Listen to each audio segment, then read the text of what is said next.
نصیب فرمائے۔ اور مسلمانوں کے دو تہوار ہیں خوشی کے، عید الفطر اور عید الاضحیٰ، اور یہ تہوار اسلام میں بنائے جاتے ہیں۔ قومیں بھی تہوار بناتی ہیں اور ان کے تہوار بنانے کا طریقہ علیحدہ علیحدہ ہے، لیکن اسلام اپنے ماننے والوں کو جس طرح خوشی کرنے کا طریقہ سکھایا ہے، اس میں ایک اسلوب سکھایا گیا کہ انسان رمضان المبارک کے 30 یا 29 روزے مکمل ہونے کے بعد وہ خوشی کے موقع پر، شکرانے کے موقع پر اللہ رب العزت نے عید کی صورت میں انہیں دن عطا فرمایا۔ اور آپ دیکھیں گے کہ پچھلی قوموں کے اندر یہ آج بھی جتنے مذاہب عالم ہیں ان کے اندر جو تہوار بنانے کے طریقے ہیں وہ علیحدہ علیحدہ ہیں۔ آپ یہ عیسائیوں کی عید دیکھ لیں، وہ ایک ہفتے تک خوشیوں کا اظہار کرتے ہیں۔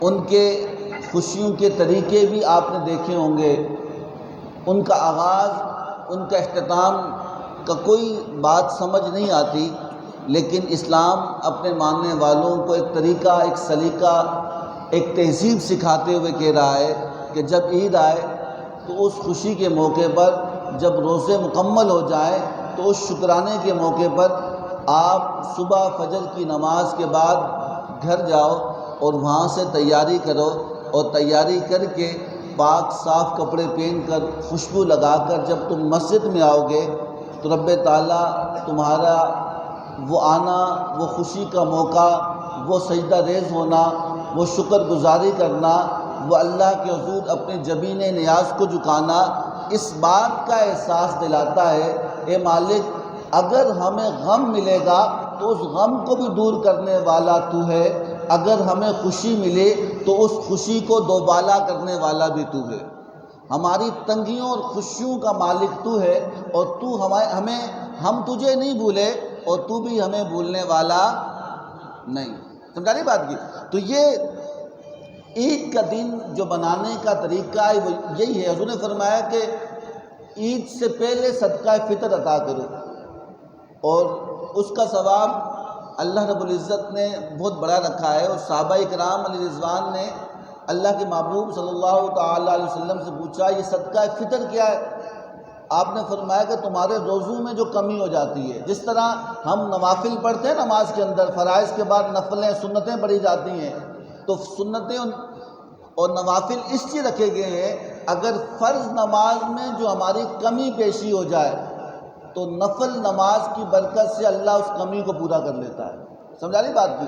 اسی طرح روزے کے اندر بھی ہمارے یہاں کوتاہیاں، زبان سے غلط بات یا کوئی بھی اس طرح کا بات ہوگی کہ جس سے روزے کی روحانیت مردہ ہونے لگے، تو رب تعالیٰ نے اس کا فدیہ رکھا ہے، اس کا صدقہ رکھا ہے، جو صدقہ جو فطرہ کے طور پر ادا کیا جاتا ہے۔ کہا کہ عید کی نماز پڑھنے سے پہلے ادا کرو، اس کا ثواب عید کے بعد بھی ادا کیا جاتا ہے، لیکن اس کا اجر اتنا نہیں ہے جتنا عید سے پہلے ادا کرنے کا حکم اللہ کے محبوب صلی اللہ تعالی وسلم نے دیا ہے، تاکہ تم میں وہ لوگ ہیں جو عید نہیں کر سکتے، تمہاری رقم وہ فطرہ ان تک پہنچے تاکہ وہ بھی تمہارے ساتھ عید کی خوشیوں میں کیا ہوں، بولیں، شامل ہو جائیں۔ اور اس طرح عید کا پیغام یہ بھی ہے، عید میں اجتماعیت ہے، لوگ ایک ساتھ جمع ہوتے ہیں، ایک صف میں کھڑے ہوتے ہیں اور ایک دوسرے سے گلے ملتے ہیں، معانقہ کرتے ہیں، اور پھر یہاں پر امیر و غریب، ان پڑھ اور جاہل کی تفریق اللہ کی بارگاہ میں نہیں ہوتی۔ کسی بھی عیدگاہ کے اندر یا مسجد کے اندر جب صفیں بنتی ہیں تو اس میں امیر بھی اسی صف میں کھڑا ہوتا ہے اور غریب بھی اسی صف میں کھڑا ہوتا ہے، جاہل بھی اسی صف میں کھڑا ہوتا ہے اور پڑھا لکھا بھی اسی صف میں کھڑا ہوتا ہے۔ علامہ اقبال رحمہ نے فرمایا تھا نا، ایک ہی صف میں کھڑے ہو کے محمود و ایاز، نہ کوئی بندہ رہا نہ کوئی بندہ نواز. کہا کہ بادشاہ جو محمود تھا وہ بھی اسی صف میں اللہ کی بارگاہ میں عبادت کے لیے کھڑا ہوتا تھا جس صف میں اس کا غلام ایاز جو ہے وہ کھڑا ہوتا. تو اجتماعیت کا بھی درس دیتی ہے عید کے دن، اور لوگ گلے ملتے ہیں اور محبت کا رشتہ قائم ہوتا ہے. اور پھر یہاں ایک فرق بتایا گیا کہ لوگ اللہ اور اس کے رسول کے نام پہ جمع ہوتے ہیں. یہ بتایا گیا کہ مومن وہی ہے جس کا تعلق اللہ کے ساتھ ہے، جس کا تعلق رسول اللہ کے ساتھ ہے، اور جس کے لیے انسانیت ہے، جو اللہ کے محبوب صلی اللہ علیہ وسلم ایک اسلام عالمگیر مذہب لے کر آئے. اس میں تنگی نہیں ہے، اس میں نفرت نہیں ہے، اس کے اندر دوری نہیں ہے، اس کے اندر عداوت نہیں ہے. وہ کسی شاعر نے کہا وہ جو گلے لگائے عدو کو بھی وہ حبیب میرا حبیب ہے. کوئی خالی ہاتھ گیا نہیں، یہ میرے حبیب کا اصول ہے. سمجھا رہی بات کی؟ تو اللہ کے نبی صلی اللہ علیہ وسلم کا یہ دین یہ بتایا کہ دیکھو سب کچھ ٹھیک ہے کہ مسلمان جب بھی جمع ہوں گے اللہ اور اس کے رسول کے نام پہ جمع ہوں گے. عید کے موقع پر یہ اجتماعی طور پر کیا جاتا ہے، دیکھا جاتا ہے.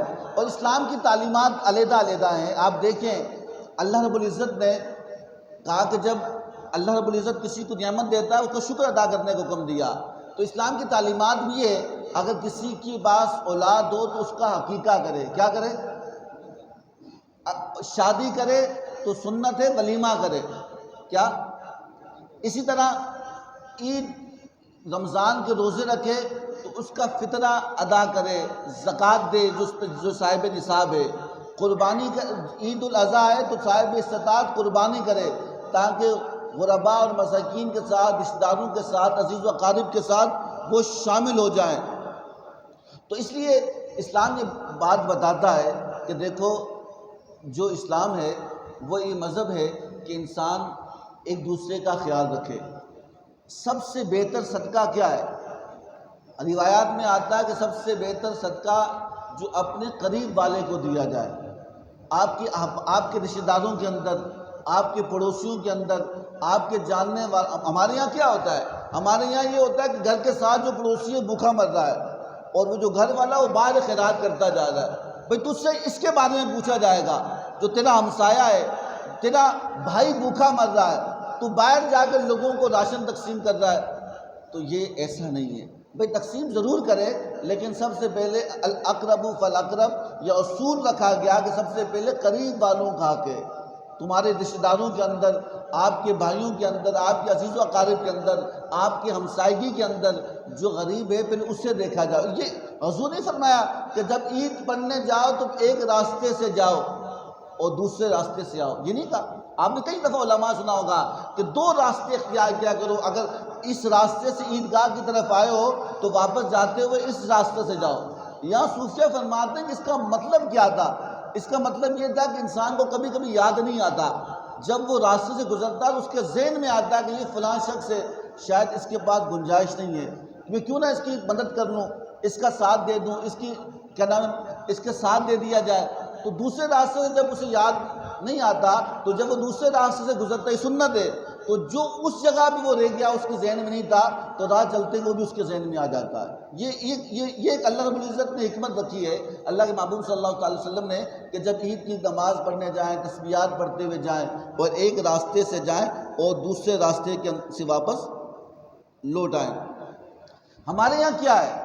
ہمارے یہاں عید تو خوشیوں کا نام ہے، لیکن یاد رکھنا کہ کئی عیدیں ایسی ہوتی ہیں جو لوگوں کے لیے اذیت کا سامان بن جاتی ہیں. آپ بتائیں خوشی کب ہوگی؟ جب پیٹ بھرا ہوگا، جب بندہ خوش ہوگا، جب اس کے پاس آسائش ہوگی، جب اس کے پاس سہولت ہوگی تب وہ خوش ہوگا اور عید کرے گا. آپ بتائیں جس کے پاس کھانے کی لقمہ نہ ہو، جس کے پاس پہننے کے لیے لباس نہ ہو، جس کے پاس جوتے نہ ہو پاؤں کے لیے، تو بتاؤ اس کی عید ہوگی؟ بولیں اس کی کیسے عید ہوگی؟ ہمارے یہاں پاکستان کے اندر عالمی اعداد و شمار کے مطابق لوگ غربت کی زندگی کے نیچے کی لکیر میں زندگی گزار رہے ہیں. 50% لوگوں کے بارے میں عالمی اعداد و شمار ہے، لوگوں کو پتہ ہی نہیں ہے اور لوگ شرم کے مارے دستے سوال نہیں کرتے. حضور نے فرمایا سفید پوشوں کا خیال رکھو. سفید پوش وہ جس کو ضرورت ہے وہ مانگتا نہیں ہے، جس کو پتہ ہے اس کے پاس نہیں ہے وہ دستے سوال نہیں کرتا.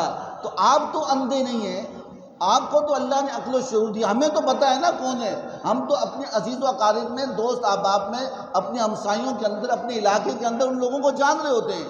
کہا کہ عید یہ بھلے تم 3 سوٹ نہ سلاؤ، ایک سلا لو، ایک کسی اس کو سلا لو کہ جس نے نہیں سلایا، اس کا فائدہ یہ ہوگا وہ پہنے گا تو عرش کا مالک خوش ہو جائے گا۔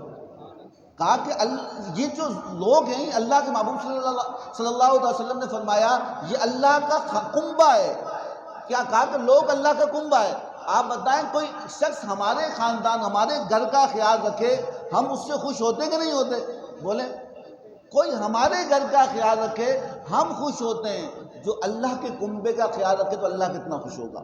کہا کہ لوگ اللہ کا کنبہ ہے، اللہ کا خاندان ہے، کچھ لوگ جو اس کا خیال رکھیں گے تو اللہ تعالیٰ ان کو رسوا ہونے نہیں دے گا۔ اس لیے اس بات کو بھی اپنے ذہن میں رکھ دیں کہ عید کے موقع پر ہم ان ساری چیزوں کو اپنے اوپر لازم کریں۔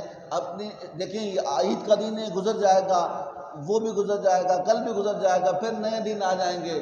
صوفیہ فرماتے ہیں کہ عیدیں بھی آئیں گی، رمضان بھی آتے رہیں گے، اور اس طرح کی خوشیاں بھی آتی رہیں گی، یہ سارے معاملات آتے رہیں گے جاتے رہیں گے، اور ایک وقت آئے گا کہ یہ تو ہوں گے، ہم نہیں ہوں گے۔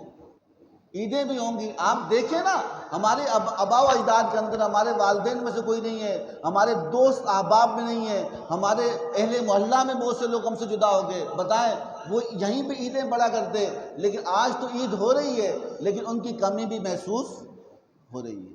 تو حضرت علی کرم اللہ وجہ کریم فرماتے ہیں اللہ کے محبوب صلی اللہ علیہ وسلم نے سختی سے تاکید فرمائی تھی کہ انسان اللہ کو نہیں بھولنا، اللہ کو یاد رکھنا، جو رب کو نہیں بھولتا تو رب اسے بھولتا نہیں۔ مولا علی فرماتے ہیں دنیا آگے جا رہی ہے، زندگی آگے جا رہی ہے، اور پھر انسان دیکھ رہا ہے کہ زندگی گزرتی جا رہی ہے، موت اس کے پیچھے آ رہی ہے، اور دیکھیں ایک چیز آنے والی ہے، ایک چیز جانے والی، کہا دنیا جا رہی ہے اور آخرت آ رہی ہے۔ آنے والا جلدی آتا ہے، جانے والا لوٹ کر کتنے لوگ چلے گئے واپس نہیں آئے۔ کہا کہ دنیا جا رہی ہے، آخرت آ رہی ہے، آخرت جیسی آ رہی ہے اتنا قریب آ رہی ہے۔ تو یاد رکھیں کہ اگر ہم زندگی کو اور اپنی آخرت کی زندگی کو آسودگی کے ساتھ گزارنا چاہتے ہیں تو اپنی زندگی کے اندر یہ یاد رکھیں آپس میں ایک دوسرے کے ساتھ محبت کریں۔ کیا کریں؟ بولیں۔ عید کا مطلب خوشی ہے، کسی کا بھائی ناراض ہے اور وہ لوگوں سے گلے مل رہا ہے، وہ عید نہیں ہے۔ جس کے ماں باپ ناراض ہیں اور وہ جا کر بار دوستیاں لگا رہا ہے کہ نہیں عید مبارک عید، کہا کہ عید اس کا نام نہیں ہے۔ ماں باپ ناراض ہیں، بھائی ناراض ہیں، بہنیں ناراض ہیں، دوست احباب ناراض ہیں، دوسروں سے غیروں سے جا کے گلے ملنا نہیں ہوتا۔ کہا کہ عید یہ ہوتی ہے کہ جب آپ عید پڑھ کے جائیں تو ماں کے قدم چومیں، آپ عید پڑھ کے جائیں اپنے بھائیوں کو گلے لگائیں، بھلے غلطی اس کی ہے۔ آپ حضور نے فرمایا کہ یاد رکھنا جو جھکنے والا ہے وہ جھکتا نہیں، وہ رب کی خاطر جھکتا ہے، رب اسے بلندی عطا فرماتا ہے، رب اسے رفت عطا فرماتا ہے، رب اسے عروج عطا فرماتا ہے۔ تو کہا کہ یہ اللہ کے حکم ہے، یہ حقوق العباد کے اندر ہے، بندوں کے حقوق ہیں۔ اللہ اپنے حقوق معاف کرے گا لیکن بندہ جب تک معاف نہ کرے تو اللہ بھی معاف نہیں کرے گا۔ اللہ اپنے حقوق معاف کرتا ہے لیکن بندے کے حقوق بندہ جب تک معاف نہ کرے تو اللہ بھی معاف نہیں کرتا۔ تو اس لیے صوفیہ فرماتے ہیں کہ یاد رکھنا، تو صوفیہ فرماتے ہیں کہ جب درود شریف پڑھیں،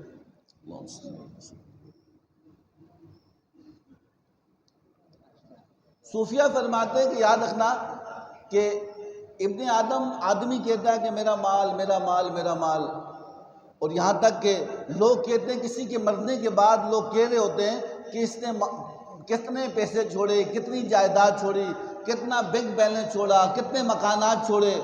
زمین پہ یہ بحث لگی ہوتی ہے، نہیں لگی ہوتی؟ کسی کا کوئی بندہ مر جائے تو لوگ پیچھے اس کے دفنانے کے بعد یہ باتیں کر رہے ہوتے ہیں، بھئی کتنے مال چھوڑ کے گیا، کتنا حصہ چھوڑ کے گیا، کتنے مکانات چھوڑ کے گیا۔ یہاں بحث ہوتی ہے زمین کے اوپر، لوگ بات کر رہے ہوتے ہیں کیا چھوڑ کے گیا، لیکن عرش پہ جب وہ جاتا اس کی روح جاتی ہے، فرشتے بات کر رہے ہوتے ہیں کہ کیا لے کر آیا ہے، یہ کیا لے کر آیا بھائی، کتنی نیکیاں لے کے آیا، کتنے سجدے لے کے آیا، کتنی تلاوتیں لے کے آیا، کتنے آنسو لے کر آیا، کتنے خوف خدا کے لیے کے لیے اللہ کی بارگاہ میں روتی ہوئی دعائیں لے کر آیا، تو یہاں یہ بحث ہوتی ہے کہ کتنا مال چھوڑ کے گیا، اور وہاں فرشتے یہ بحث کرتے ہیں، بات کر رہے ہوتے ہیں یہ بندہ کتنا مال، کتنے اعمال لے کر آیا ہے۔ اور یہاں پر فرمایا کہ حضور کے حدیث مبارکہ ہے، آپ نے فرمایا کہ ابن آدم کہتا ہے کہ میرا مال ہی مال ہی مال ہی، آپ نے فرمایا کہ وہ مال مال کرتے کرتے زندگی بتا دیتا ہے۔ لوگ زمینوں کے اوپر اپنے بھائیوں کو چھوڑ لیتے ہیں، لوگ جائیدادوں کے اوپر اپنے رشتوں کو توڑ لیتے ہیں۔ کہا کہ بندہ اسی زندگی کے اندر اسی معاملے میں مالی کی زندگی کو گزار دیتا ہے۔ آپ نے فرمایا کہ ابن آدم جو تو مال کا چکر لگ رہا ہے، یہ مال تیرا نہیں، یہ تو تیرا ترکہ ہے، یہ تیرے وارثوں کا ہے۔ کہا کہ تیرا مال کون سا؟ کہا تیرا مال وہ ہے جو تو نے کھا لیا، تیرا مال وہ ہے جو تو نے پہن لیا، اور تیرا مال وہ ہے جو تو نے اللہ کی راہ میں خرچ کیا۔ اور کہا کہ باقی بچنے والا وہ تو وارثوں کا ہے، وہ تو وارثوں کا ہے، وہ تو ورثاء کا ہے، وہ لے کے جائیں گے۔ تو کس کام میں اپنی زندگی کو کیا کر رہا ہے؟ ضائع کرتا جا رہا ہے۔ اور قبر کے اندر انسان اپنے اعمال کو اللہ رب العزت کی بارگاہ میں جب لے کر جائے گا تو اس کے پاس اعمال نہیں ہوں گے، اس کے پاس جب اعمال نہیں ہوں گے تو سوائے افسردگی کے کوئی اس سے سامان نہیں ملے گا۔ یہ جس پہ ہم نے لباس پہنا ہے، یہ بھی لباس بھی ہم سے چھین لیا جائے گا، ہمارے اوپر وہ کفن پہنا دیا جائے گا۔ کتنا بڑا امیر شخص ہو، کتنا بڑا امیر زادہ ہو، کتنے بڑی جائیدادوں، سونے چاندی ہیرے جواہرات کا مالک ہو، میں آپ سے پوچھتا ہوں کیا وہ کوئی بھی امیر شخص اپنے ساتھ مال لے کر نہیں گیا، اپنے ساتھ جائیداد لے کر نہیں گیا؟ کتنے سونے چاندی کے سکے ہوں اور کتنے اس کے پاس زیور ہو، اگر اس کی قبر میں وہ زیور ڈال بھی دیا جائے وہ اس کے کام نہیں آئے گا۔ اگر وہ مال، وہ پیسے، وہ دولت، وہ انبار اگر کسی مالدار کی قبر میں اس کی ڈال بھی دیا جائے وہ اس کے کام نہیں آئے گا۔ کہ دنیا کا سکہ قبر میں نہیں چلتا، قبر میں دنیا کا سکہ نہیں چلتا، دنیا کا زیور نہیں چلتا، دنیا کے ہیرے جواہرات نہیں چلتے۔ اور کہا کہ پھر جب بندہ قبر میں جا رہا ہوتا ہے تو کفن میں بھی لباس نہیں، کفن کے اندر بھی جیبیں نہیں ہوتی جس میں وہ ڈال کے جائے، فرشتوں کو دے دے بھائی یہ پیسے لے، دنیا میں چل جاتا ہے وہ پیسے دے کے اپنے کام کروا دیتا ہے۔ تو کہا کہ قبر میں فرشتے پیسے لے کے کام نہیں کریں گے۔ کہا کہ صوفیہ فرماتے ہیں کہ بندے یاد رکھ، یہ بندے یاد رکھ، قبر کے اندر دنیا کا سکہ، دنیا کا زیور، دنیا کے ہیرے نہیں چلتے۔ تو کہا کیا چلتا ہے؟ تو کہا کہ قبر کے اندر اعمال کا سکہ چلتا ہے، عبادت کا سکہ چلتا ہے۔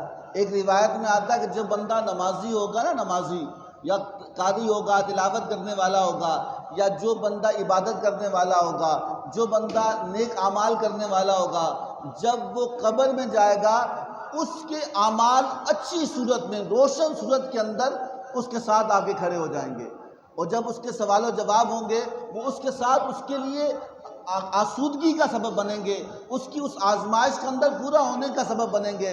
تو اس لیے عید کے اجتماع میں یہ بات اپنے ذہن میں ڈال لیں، عیدیں آئیں گی اور آتی رہیں گی اور جاتی رہیں گی، اور پھر ایک دن ہوگا یہ ہوں گی اور ہم نہیں ہوں گے، یہ سب کچھ ہوتے رہیں گے، اجتماعات ہوں گے، لوگ ہوں گے، لیکن ہم قبر کی نیند سو رہے ہوں گے۔ اگر قبر کے اندر سکون چاہتے ہیں، قبر کے اندر آسودگی چاہتے ہیں، قبر کے اندر آپ یہ چاہتے ہیں کہ آرام میسر آ جائے، تو اس آرام کے لیے دنیا میں اتنی سی مشقت کریں، اتنی سی تکلیف سے لیں۔ دنیا میں اتنی سی تکلیف کیا ہے؟ اذان ہو تو ہمارے قدم مسجد کی طرف ہوں، تو جتنے قدم چلیں گے روز قیامت اللہ ان قدموں کو بھی نیکیوں کی صورت میں تولے گا، یعنی ان قدموں کو بھی اعمال کے اندر رکھا جائے گا، ان قدموں کو بھی نیکیوں کی صورت میں تولا جائے گا۔ تو آج اس کے اجتماع میں اس بات کو بھی یاد رکھیں کہ ہمیں اپنے اعمال کو درست کرنے کی کوشش کریں، اور ہم انسانوں کی قدر کریں، ہم لوگوں کے بارے میں اچھا گمان رکھیں، بدگمانی سے بچیں۔ امام حسن بصری علیہ رحمہ فرماتے ہیں، آپ فرماتے ہیں کہ ایک دن ایسا تھا کہ میں دریا کے کنارے سے گزرا، میں نے دیکھا کہ ایک شخص تھا، اس کی گود میں، وہ کسی عورت کی گود میں سر رکھ کے بیٹھا تھا، اور اس کے پاس ایک بوتل پڑی تھی اور ایک گھوڑا کھڑا تھا۔ ظاہری طور پہ تو برا تھا، آپ فرماتے امام حسن بصری فرماتے ہیں کہ میں نے اللہ کا شکر ادا کیا، میں نے سمجھا یہ عورت کوئی غلط عورت ہے، یہ بوتل میں شراب ہے، یہ شاید یہ اس جگہ پہ یہ غلط کام کر رہے ہیں۔ آپ فرماتے ہیں کہ میں نے اللہ کا شکر ادا کیا کہ یا اللہ تو نے مجھے ایسا نہیں بنایا، شکر ہے مجھے ایسا نہیں بنایا، پتہ نہیں گندا آدمی ہے، مجھے اس کی طرح نہیں بنایا۔ تو حسن بصری فرماتے ہیں کہ یاد رکھنا ہر بندے سے محبت کرنا، چاہے کون کیسے رب کا محبوب ہو۔ کسی نے کہا نا کس روب کس لباس میں مل جائے کب خدا، کس روب کس لباس میں مل جائے کب خدا، رکھیے دعا سلام ہر ایک خاص و عام سے۔ ہم تو چہروں کو دیکھ کر حلیوں کو دیکھ کر لوگوں سے تعلق قائم رکھتے ہیں۔ حسن بصری فرماتے ہیں میں سوچا یار گندا آدمی ہے، میں چلا گیا، کہا میں وہیں پہ تھا تو میں دیکھا کہ کشتی آ رہی ہے، تو کشتی میں کچھ مسافر سوار ہیں اور کشتی بھی سمندر میں الٹ گئی اور وہ ڈوبنے لگے، اور اس شخص نے چھلانگ ماری جو عورت کی گود میں سر رکھ کے لیٹا تھا، اور اس نے جا کے 5 بندے سوار تھے، تو آپ اس بندے نے 4 بندوں کو جا کر نکالا اور نکال کر دریا سمندر کے کنارے آیا، اور حضرت حسن بصری علیہ الرحمہ سے کہنے لگا آپ نے ابھی دعا کی تھی کہ میں بہتر ہوں اور یہ برا ہے، شکر ادا کیا کہ میں ایسا نہیں ہوں، اب 4تھا بندہ آپ نکالو۔ حسن بصری فرماتے وہ دل کی دعائیں تھیں، میں دل کے اندر اب سے مانگی، لیکن وہ دل کی دعا بھی اس بندے کو سنائی دی تھی، وہ جو دریا کے کنارے لیٹا تھا، کہا کہ مجھے تیرنا نہیں آتا اور میں کیسے نکال سکتا ہوں۔ وہ شخص دوبارہ اندر گیا اور جا کے 5-6 بندے کو بچا کر آیا ڈوبتے ہوئے، اور جب واپس آیا تو حسن بصری سے کہنے لگا کہ آپ نے کیسے گمان کر لیا کہ میں برا ہوں، آپ نے صرف ظاہری حلیہ دیکھا، ظاہری بات دیکھی اور دیکھ کے آپ نے یہ اندازہ لگا دیا کہ یہ برا ہے۔ آپ فرمایا کہ میں برا نہیں ہوں، اور آپ نے جو سوچا مجھے اس پہ اللہ نے مطلع کیا۔ بات یہ نہیں ہے وہ جو عورت تھی کہ جس کے سر میں جس کی گود میں سر رکھ کے سویا ہوں وہ میری ماں ہے، وہ جو بوتل ہے اس میں سرکہ ہے۔ میں تو مسافروں کی مدد کرتا ہوں، جن کے پاس کھانا نہیں ہوتا ان کو روٹی کے ساتھ سرکہ دیتا ہوں، گھوڑا رکھا ہے اور میں نے اس پر سواری کر کے گھر تک پہنچاتا ہوں، میری تو ڈیوٹی ہے یہاں پہ، اور میری ماں بوڑھی ہے گھر پہ نہیں دے نہیں سکتی، میں نے اسے اپنے ساتھ رکھا ہے۔ حسن بصری فرماتے ہیں کہ میں رونے لگا، میں نے کہا کہ یا اللہ تیرے بھی راز ہیں، نظر آنے والی کچھ باتیں کچھ ایسی ہوتی ہیں جو ہمیں سمجھ نہیں آتی، ہم اس پہ قیاس کر رہے ہوتے ہیں، ہم اس کے اوپر یہ باتیں بنا رہے ہوتے ہیں کہ نہیں یہ ایسا نہیں ایسا ہے۔ تو آپ فرماتے ہیں کہ اس بات کو بھی یاد رکھنا کہ اپنے ذہن سے کسی کے بارے میں بدگمانی نہ رکھیں۔ محبت، اسلام جو ہے یہ محبت کا دین ہے، اور لوگوں کے اندر محبت پھیلائیں، محبت، اور کہا کہ جب تک کسی بھی بندے کے اندر تعظیم نہیں ہوگی، احترام نہیں ہوگا، ادب نہیں ہوگا، اس وقت تک وہ کبھی بھی کسی منزل پہ پا سکتا نہیں، اور کبھی بھی وہ منزل کو حاصل کر سکتا نہیں۔ کہا کہ یاد رکھنا کہ تعظیم کیسے، کہا کہ سب سے بڑی تعظیم والدین کی ہے، اور اولاد کو حق ہے والدین کے ساتھ اس کے سلوک کرے۔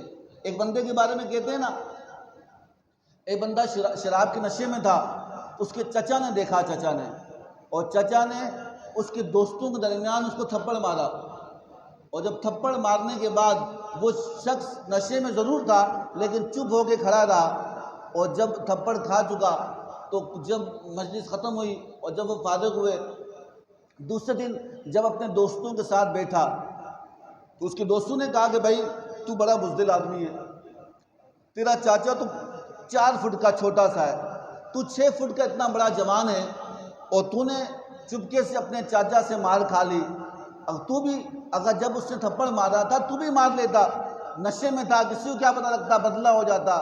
تو اس نشے میں ہونے کے باوجود اس شخص، اس نوجوان نے کہا میں تھپڑ کیسے مارتا، یہ میرا چاچا تھا، میرے باپ کا بھائی تھا، یہ میرے باپ کا بھائی تھا، میں اسے کیسے مارتا، اگر اسے میں مارتا تو اللہ مجھے جہنم میں ڈالتا۔ وہ نشے میں ہونے کے باوجود اسے پتہ تھا کہ تعظیم کسے کہتے ہیں، احترام کسے کہا جاتا ہے، ادب کسے کہتے ہیں، اور کہا کہ ہمارے یہاں لوگ نشے کے بغیر ہی یہ سب کچھ کر رہے ہوتے ہیں جو ان کے لیے آخرت کا ٹھکانہ ہے، اور آخرت کے اندر جہنم کا ایندھن ہے۔ تو اس بات کو بھی یاد رکھنا، جو کچھ ہم کریں گے، ایک بندے نے خط کے اندر پیسے بھیجے تو پیسے ہی ملیں گے نا، اور ایک بندے نے خط کے اندر کاغذ بھیجے وہ کاغذ ہی ملیں گے۔ بات یاد رکھنا کہ میں دوبارہ کہہ رہا ہوں، دنیا کے اندر انسان اعمال کرتا ہے اور قبر میں جا کے وصول کرتا ہے، جو ہم نے بھیجا ہوگا وہی جا کے وصول کریں گے۔ جو ہم نے لیا ہوگا وہی جا کے ہم وصول ہم کریں گے قبر میں۔ اور یاد رکھنا کچھ گناہ ایسے ہیں، یہ آخری بات ہے، اگر میں کچھ گناہ ایسے ہیں جن کا عذاب اللہ تعالیٰ دنیا میں اسے دے گا تب وہ مرے گا، اس سے پہلے نہیں مرے گا۔ کچھ اعمال ایسے ہیں آپ فرمائیں کہ اللہ نے ہر عذاب آخرت کی رکھا ہے، گناہ کا سزا آخرت میں رکھی ہے، جنت دوزخ کا فیصلہ آخرت میں رکھا ہے، یہ ساری باتیں آخرت۔ لیکن صوفیہ فرماتے ہیں کچھ گناہ ایسے ہیں کہ جن کا فیصلہ دنیا میں ضرور ہوگا، اس سے پہلے وہ نہیں مرے گا، اس سے پہلے نہیں مرے گا۔ ایک بندے کے بارے میں کہتے ہیں نا، وہ اپنے باپ کو گھسیٹتا ہوا لے کے جا رہا تھا مارتا ہوا، اور مارتا ہوا جب اپنے گھر سے گھسیٹتا ہوا لے کر اس نے جب گلی کے کونے تک پہنچا تو اس نے بیٹے سے کہا بیٹا اس سے آگے لے کے نہ جانا ورنہ ظالم ہو جائے گا اور اللہ کا عذاب کا مستحق ہوگا۔ تو بیٹے نہ سوچنے لگا کہ میں نے گھر سے مارنا شروع کیا اپنے باپ کو جس نے پالا پوسا بڑا کیا، اور ہم نے گلی تک لے آیا تو میں گناہ گار تو ویسے ہی ہو گیا تھا، ظالم تو ویسے ہی ہو گیا تھا، لیکن آپ مجھے کہتے ہو کہ اگر اس لکیر کو کراس کیا تو ظالم ہوگا، اس کا مطلب کیا؟ کہ بیٹا اس لیے کہہ رہا ہوں جو کچھ تو نے میرے ساتھ کیا یہ میں نے اپنے باپ کے ساتھ کیا تھا، یہاں تک گھسیٹ کر میں بھی اسے لایا تھا، ابھی میری موت نہیں ہوئی تو مجھے لایا ہے، اس کے بعد تیرا نمبر ہے، تجھے بھی یہاں لایا جائے گا، تجھے بھی اس طرح ذلیل کیا جائے گا، تجھے بھی اس طرح رسوا کیا جائے گا۔ تو والدین کی نافرمانی ایک ایسا گناہ ہے کہ آپ دیکھ لیں، آپ نشان لگا لیں اس شخص کے اوپر، آپ اس شخص میں نشان لگا لیں، میں آپ سے کہتا ہوں حضور نے کہہ دیا آپ نشان لگا لیں اس شخص کے اوپر، آپ زندگی دیکھیں اس کی بڑی آسودگی گزرے، بڑی عیاشی میں گزرے، لیکن آخری وقت میں وہی کچھ ہوگا جو اس نے اپنے والدین کے ساتھ کیا ہوگا۔ یہ ایسا گناہ ہے کہ جس کی سزا دنیا میں اللہ ضرور دیتا ہے۔ تو جن کے والدین حیات ہیں، حضور نے فرمایا کہ تمہارے ماں باپ تمہارے لیے جنت ہیں، تمہارے ماں باپ تمہارے لیے دوزخ ہیں۔ فرمایا یا رسول اللہ کیسے؟ کہا کہ تم خدمت کرو گے جس کا باپ راضی ہے اس کا رب راضی ہے، جس کی ماں راضی ہے اس کا رب راضی ہے۔ کہا کہ تمہاری لیے جنت ہے تمہارے لیے دوزخ ہے، تم انہیں راضی کرو عرش کا مالک تم سے راضی ہو جائے گا، تم انہیں ناراض کرو گے تو پھر تمہیں کہیں بھی چھپنے کی جگہ نہیں ملے گی، کہیں بھی عزت نہیں ملے گی، کہیں بھی بلندیاں، وہ بڑا بلند ہو کے اللہ اسے پستی پر لے آئے گا، بڑی مالدار ہو کے۔ کہا کہ یاد رکھنا حضرت موسیٰ علیہ السلام سے رب نے کہا تھا کہ موسیٰ آپ کی والدہ کے انتقال کے بعد دنیا سے پردہ فرمانے کے بعد رب نے کہا تھا اے موسیٰ اب سنبھل کر آنا، جب تو طور پہ آتا تھا نا، نبی ہے نبی، ہم تو کسی گنتی میں نہیں ہیں، وہ نبی ہے، اللہ نبی کو کہہ رہا ہے کہ اے موسیٰ علیہ السلام تم سنبھل کے آنا، جب تم گھر سے نکلتے تھے مجھ سے ملنے کے لیے، ہم کلام ہونے کے لیے، اور تیری ماں گھر پہ بیٹھ کے تیری لیے دعائیں کیا کرتی تھی۔ کہا کہ وہ تیری دعائیں تھی، نبی کو اللہ کہہ رہا ہے، تو ہم کس گنتی کے اندر ہیں؟ تو کہا وہ خوش نصیب لوگ ہیں جن کے والدین میسر ہیں، وہ ان کی خدمت کر کے اپنی آخرت کو سنوار رہے ہیں، اپنی آخرت کو زندہ کر رہے ہیں، اپنی آخرت کو بچا رہے ہیں۔ اگر کوئی شخص ایسا ہے آپ نشان لگا لیں اور اس کی زندگی کا مطالعہ کریں، اگر زندگی اللہ نے آپ کو دی آپ دیکھیں گے جو کچھ اس نے کیا ہوگا وہی کچھ اس کے ساتھ ہوگا۔ میری بات لکھ لیں عید کے اجتماع میں، وہی کچھ کوئی سمجھ لے کہ میں تہجدیں پڑھ لوں، میں نمازیں پڑھ لوں، میں عبادتیں کر لوں، مجھے وہ مقام ملے، وہ مقام نہیں ملتا۔ حضرت بایزید بستامی علیہ رحمہ کے بارے میں روایت میں آتا ہے، آپ فرماتے ہیں کہ آپ نے اپنی ماں سے کہا، ماں سے کہ امی میں اللہ والا بننا چاہتا ہوں۔ کیا کہا؟ آخری باتیں میرے ساتھ چلیں، کیا کرنا چاہتا ہوں؟ بولے ہر شخص کی خواہش ہے نا ہم اللہ والا بنے۔ اللہ والا کیا مطلب؟ اللہ ہم سے راضی ہو، اللہ ہم سے راضی، اس کا معنی یہ اللہ ہم سے راضی ہو۔ حضرت بایزید بستامی نے کہا کہ اے اماں میرے بہت سے حقوق ہیں آپ پر، میں انہیں پورا نہیں کر سکتا، مجھ سے اس طرح کی عبادت نہیں ہوتی، فرائض تو کر رہا ہوں، میں چاہتا ہوں کہ بہت بڑی ریاستیں کروں، چلے کروں، عبادتیں کروں، سجدے کروں، تلاوتیں کروں اور میں بڑا مقام پا دوں۔ تو آپ کی ماں نے کہا کہ اے بایزید میں نے اپنا حق تجھ پہ معاف کیا، جا تو جا کے اللہ کو راضی کر اور مقام پا لے۔ تو حضرت بایزید بستامی فرماتے ہیں کہ میں 40 سال تک جنگلوں میں پھرتا رہا۔ کتنے؟ بولے نا کتنے؟ 40 سال تک جنگلوں میں پھرتا رہا، عبادتیں کی، روتا رہا، اللہ کی عبادت کرتا رہا، سجدہ ریز ہوا، جو کچھ ریاضتیں روزے رکھے، اور کہا کہ 40 سال کے بعد جب میں واپس بستام کے علاقے سے گزرا تو مجھے اپنا گھر نظر آیا، کیا نظر آیا؟ گھر نظر آیا۔ تو میں سوچا کہ چلو آج 40 سال بعد اپنی ماں سے ملتا ہو جاؤں، پر زندہ بھی ہے کہ نہیں مردہ۔ میں نے تو ان کے حقوق اپنے اوپر سے معاف کرا کے میں وہاں گیا تھا۔ آپ فرماتے ہیں کہ جب میں وہاں پہنچا تو میں نے دیکھا فجر کا وقت کی پہلے، فجر سے پہلے تہجد کا وقت تھا، اور میں نے دروازے پہ دستک دی۔ اب سنیں، بیٹا کتنے عرصے سے گیا ہے؟ آپ کتنے عرصے سے گیا؟ 40 سال ہوئے اسے گیا ہوا اللہ کو ڈھونڈنے کے لیے۔ کسے؟ اللہ کو ڈھونڈنے کے لیے۔ اور جب وہ 40 سال بعد آگے دروازہ کھٹکھٹا رہا ہے نا، دروازہ جس دستک سے وہ کھٹکھٹا رہا ہے، ماں تہجد کی نماز پڑھنے کے لیے جا رہی ہے۔ اب سے میں پوچھتا ہوں، کتنے لوگ 40 سال میں آئے ہوں گے، دروازے پہ دستک دی ہوگی؟ کتنے لوگ ملنے کے لیے آئے ہوں گے؟ کتنے لوگ گئے ہوں گے؟ لیکن جب 40 سال کے بعد بیٹے نے دستک دی نا، تو ماں نے مصلی پہ بیٹھ کے کہا کہ بایزید صبر کر، میں آتی ہوں۔ یعنی ماں اپنی اولاد کی دستک بھی جانتی ہے کہ وہ کس انداز دستک دے رہا ہے۔ کہا بیٹے صبر کر، میں آتی ہوں۔ اور دروازہ کھلا، اور دروازہ کھلنے کے بعد جب آپ اندر آئے، کہا بایزید اللہ ملا؟ کہا بہت کوشش کی، وہ منزل نہیں ملی، وہ مقام نہیں ملا، وہ جو عروج تھی، وہ بلندیاں تھی، وہ اللہ نے ابھی تک عطا نہیں کی۔ وہ قرب، وہ خاص، وہ تعلق، وہ لگن، وہ جستجو، وہ قرب تک کا معاملہ تھا، اللہ نے مجھے عطا نہیں کیا۔ کہتے ہیں کہ حضرت بایزید بستامی فرماتے ہیں کہ اس وقت ماں نے اسی وقت مصلی پہ کھڑا ہو کر اپنے دوپٹے کو اٹھایا کہ کہا کہ اللہ میں نے بایزید کو بھیجا تھا، 40 سال ہو گئے، تو نے اسے اپنا قرب نہیں دیا۔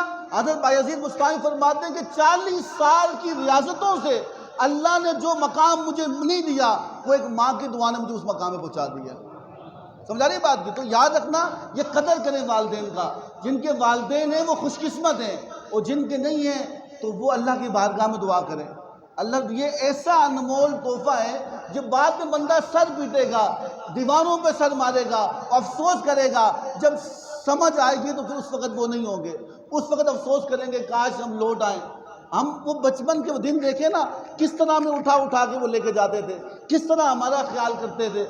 ہم وہ بھول گئے، وہ لمحے بھول گئے، وہ مقام بھول گیا، اپنی خوشیاں قربان کر دی انہیں آپ پر، اپنے سکون قربان کر لیا آپ پر۔ اور جب سکون کا وقت آیا، جب آسانی کا وقت آیا، جب ان کی آسائش کا وقت آیا، اولاد کہنے لگے کہ نہیں آپ کسی کام کے نہیں ہو۔ بھائی وہ تو سب کام کے، تم کسی کام کے نہیں ہو، وہ تو بڑے مقام والے ہیں، تمہیں اللہ نے انہی کی وجہ سے۔ یاد رکھنا کہ والدین کو کوئی بھی مقام اللہ تعالیٰ عطا کرے گا، والدین کے صدقے اللہ اولاد کو مقام عطا کرتا ہے۔ تو اس لیے آپ عید کے اس موقع پر یاد رکھنا کہ جن کے والدین حیات ہیں وہ خدا کے لیے اپنی جنت کو سنوار دیں۔ میں نہیں کہہ رہا عید کے دن گلے، یہ ایک رسم ہے کہ ہم نے گلے مل لیا، عید مبارک کہہ دی، اصل نہیں۔ کسی نے کہا نا کہ راشن بانٹ رہے ہیں رمضان میں، راشن اچھی بات ہے، اچھی بات ہے۔ تو کسی بزرگ نے کہا کہ لوگوں ان کو بتا دو کہ بھائی بھوک خالی روزوں میں ہی رکھتی، رمضان کے بعد بھی بھوک لگتی ہے، پیٹ تو موجود ہے نا، رمضان کے بعد بھی بھوک لگتی ہے۔ غریبوں کی مدد ایک دن کے لیے نہیں ہے، ایک لمحے کے لیے نہیں ہے، ایک پیریڈ کے لیے اللہ نہیں رکھی۔ اللہ نے کہا کہ اے بندے میں نے تجھے دیا، تو میری مخلوق پہ خرچ کر، میں تجھے اور بڑھا دوں گا، میں تجھے اور ایک شخص اللہ، ایک حضرت موسیٰ علیہ السلام کے پاس بھوکا تھا، ننگا تھا، کھانے کے لیے پیسے نہیں تھے، ایک دن روٹی ملتی 10 دن فاقے کرتا۔ اس نے اللہ کے نبی سے موسیٰ علیہ السلام کی بارگاہ میں عرض کی کہ اللہ کے نبی آپ ٹور پہ جا رہے ہیں نا، اللہ سے کہہ دو کہ میری زندگی کے جتنا کھانا ہے مجھے ایک ساتھ دے دے، ایک لقمہ مجھے ملتا ہے، ایک دن کھاتا ہوں، ایک دن 10 دن بھوکا رہتا ہوں، مجھے ایک ساتھ پورا رزق زندگی کا دے دے، میں ایک ساتھ پیٹ بھر کے کھا لوں گا، اس کے بعد میں بھلے مر جاؤں، بھلے بھوکا رہوں۔ اللہ کے نبی موسیٰ علیہ السلام کوہ طور پہ گئے، اور آپ نے اللہ سے کہا کہ اللہ، وہ ایک شخص ملا، اس نے کہا کہ میری زندگی کا سارا رزق ایک دفعہ دے دیا جائے، اور بھلے اس کے بعد میرا رزق ختم ہو جائے، مجھے اور رزق نہیں چاہیے، میں ایک دفعہ پیٹ بھر کے کھا لوں، افسوس تو نہیں ہوگا۔ تو اللہ نے دعا پوری کی۔ جب اللہ نے دعا پوری کی، زندگی کا پورا رزق اسے دے دیا گیا، اور دے دیا گیا، اس نے کھانا بنانا شروع کیا، دیگیں پکائے، دیگیں پکانے کے بعد اس نے جتنے بھی لوگ تھے، محلے والے، غریب غربا، جتنے بھی ضرورت مند تھے، جو ضرورت مند نہیں تھے، سب کو کہا کہ آج میری دعوت ہے۔ کیا کہا؟ آج میری دعوت ہے، آپ سب آنا۔ سب لوگ، اس نے بڑا دسترخوان بچھایا، اور سب دسترخوان بچھانے کے بعد سب لوگ کھانے کے لیے بیٹھے. جب کھانے کے لیے بیٹھے، کھانا کھا چکے، شام ہوئی تو پھر کھانا کھایا، کھانا پھر روز کا معمول بن گیا. موسیٰ علیہ السلام اس جگہ سے گزرے جس کو ایک زندگی کا پورا رزق ایک دن کے لیے دے دیا گیا تھا. اب تو وہاں پہ لنگر شروع ہو گیا، صبح دوپہر شام کھانا تقسیم ہوتا، لوگ کھانا کھاتے. موسیٰ علیہ السلام کو تعجب ہوا، وہ اللہ کی بارگاہ میں عرض کرنے لگے، مالک تو نے تو سارا رزق نہیں دے دیا تھا، تو نے سارا رزق اس کا نہیں دے دیا تھا، لیکن وہ تو نے سارا دے دیا، تو اور کیوں دیتا ہے اس کو؟ تو اور کیوں دے رہا ہے؟ روز روز تیرا وعدہ ہے جو میری بات ہے وہ پوری ہوگی. اس نے ایک ساتھ سارا رزق مانگا اور آپ نے اسے دے دیا. اب اور رزق کس کا ہے؟ کہا کہ اے موسیٰ تجھے پتہ نہیں ہے، اس نے کو جب میں نے رزق دیا اس نے میرے ساتھ کاروبار کیا. کیا کیا؟ اس نے اپنا پورا رزق میری مخلوق کو کھلایا. اللہ کہتا ہے میرا وعدہ ہے تو ایک دے گا میں 70 لٹاؤں گا، میرا وعدہ ہے. اب یہ ختم نہیں ہوگا. اس نے جب کھلانا شروع کیا ہم نے عطا کرنا شروع کر دیا. یہ ادھر کھلاتا تھا ہم ادھر دیتے تھے. تو شیطان یہ انسان کے ذہن میں ڈالتا ہے پتہ نہیں ہم کوئی خرچ کر لیں گے ہماری کمی ہو جائے گی. یاد رکھنا خرچ کرنے سے کبھی کمی، جیب خالی ہو تو پھر بڑھتی ہے، بھری ہوئی جیب بھری نہیں جاتی. تو اس بات کو بھی یاد رکھنا کہ بھوکے یا ضرورت مند خالی رمضان میں نہیں ہوتے. تو کسی شاعر نے کہا تھا کہ لوگوں کو بتا دو کہ بھوک رمضان کے بعد بھی لگتی ہے، ان کا خیال رکھو بھائی. آپ کسی کی بھوک کا خیال رکھو گے، کسی کی پیاس کا خیال رکھو گے، کسی کی ضرورت کا خیال رکھو گے تو اللہ آپ کو کبھی محتاج ہونے نہیں دے گا. تو آپ اپنی زندگی کے اندر یہ دیکھ لیں جو آپ کے رشتہ داروں کے اندر جن کو ضرورت ہے آپ خفیہ ان کی مدد کریں، ان کی عزت نفس مجروح نہ، ان کا ساتھ دیں. تو یاد رکھنا کہ اللہ تعالیٰ آپ کو محتاج ہونے نہیں دے گا. اللہ سے دعا کریں اللہ تعالیٰ ہم سب کو آپس میں اتفاق اور اتحاد و محبت نصیب فرمائے.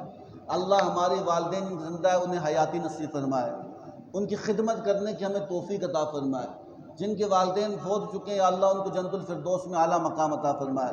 یا اللہ ہمیں ایمان کے ساتھ زندگی دے، ایمان کے ساتھ موت دے، آپس میں اتفاق اتحاد و محبت دے، اور جو کچھ سنا اس پر عمل کرنے کی توفیق عطا فرمائے. عید کی نماز 2 رکعت